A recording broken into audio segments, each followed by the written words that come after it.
प्रसन्नवदनं ध्यायेत् सर्वविघ्नोपशान्तये अभिषेता तदर्थं पूजितो यासुरासुरैः सर्वविघ्नोपशान्तये नमः। सर्वमंगलमंगले शिवे सर्वार्थसाधिके शरण्ये त्र्यंबके गौरी नारायणि नमोस्तुते। वक्रतुंड महाकाय सर्वकोटि समप्रभा निर्विघ्नं कुरु मे देव सर्वकार्येषु सर्वदा। सिद्धिमुक्तिसहिताय श्रवणमहाकाङ्क्षितपतये नमः। गणेशाम्बिकाभ्यां नमः। पुष्पाणि गृहीत्वा गणपतिं ध्यायेत्।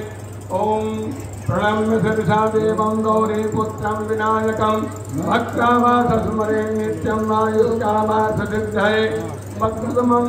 वक्रतुंडं च एकदन्तं द्वितीयकं तृतीयं कृष्णपिङ्गाख्यं गजवक्त्रं चतुर्थकं लम्बोदरं पञ्चमं षष्ठं विकटम्।